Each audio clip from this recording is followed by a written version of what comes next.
Hi there, welcome back to another episode of This Whole Range. We're going to look at the G&G Speed Soft Gun, the SSG1.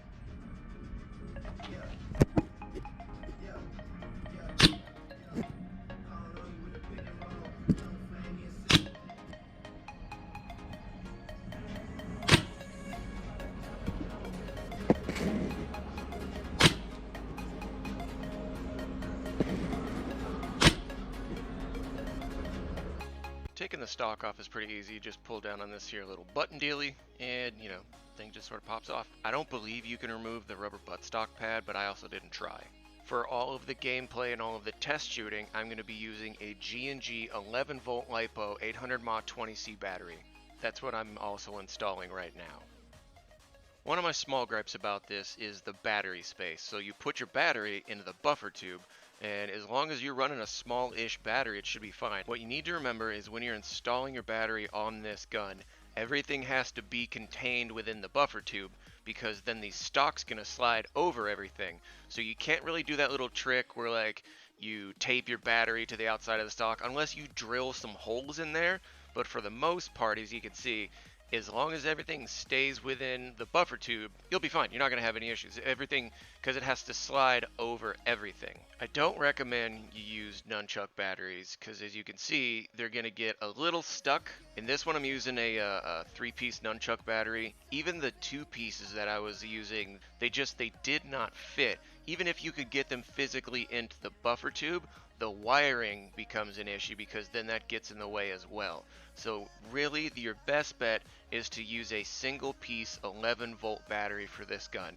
If you're using anything less than 11s in general, you're some kind of a peasant, and I don't know what you're doing with a gun this nice, because you got a lot of things to decide.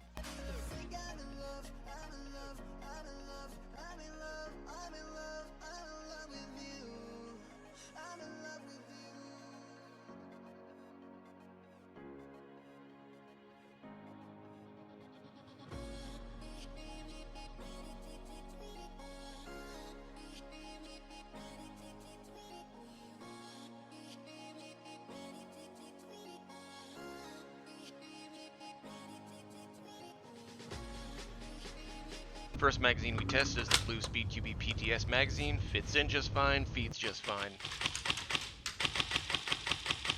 This probably fed the best even out of the G&G magazines. G&G Femme Fatale high cap mag fits pretty good and feeds about like any other high cap you'd expect. I haven't been following the G&G products too closely, so I don't know if this is new or how old this magazine is. It's just a see-through mid cap. It fed and loaded just well. I mean, the magazine itself is fine. It has indicators on it, like little stickers to tell you about how many you have left. I find that to be kind of a useless feature. I don't use that. I just keep shooting, and when I need to reload, I can reload.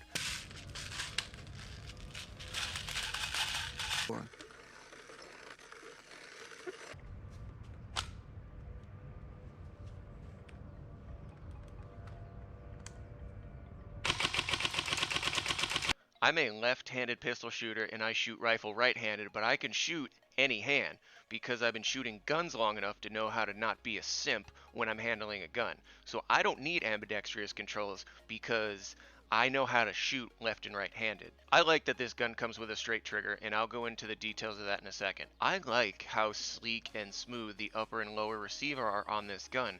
They didn't waste time like putting a bunch of unnecessary grips or lines or anything or some weird texture pattern. I really like how smooth this gun is.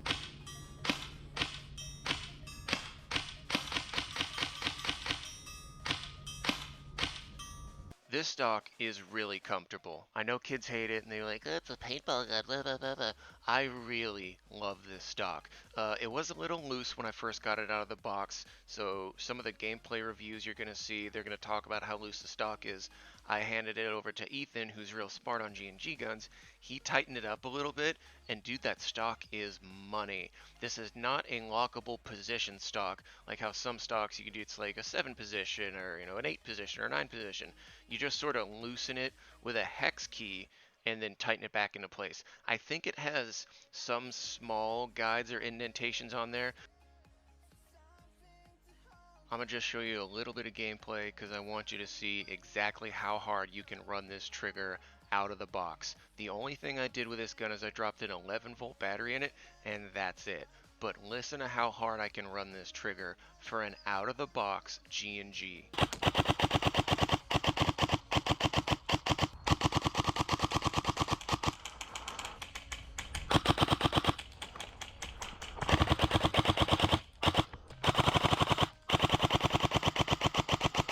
What'd you think about the gun?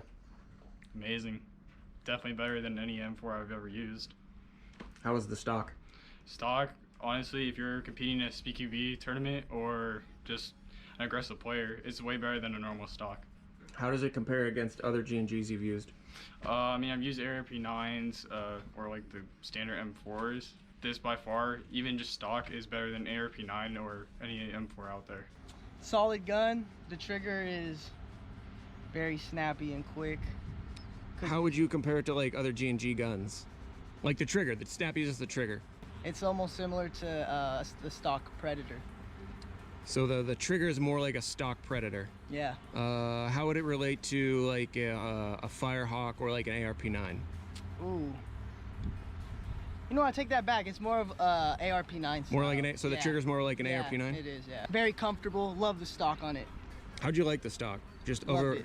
Loved anything particular, super just overall? Super easy to keep that elbow tucked in it. Just natural feeling. It's a solid gun. Didn't wobble too much, nice and firm?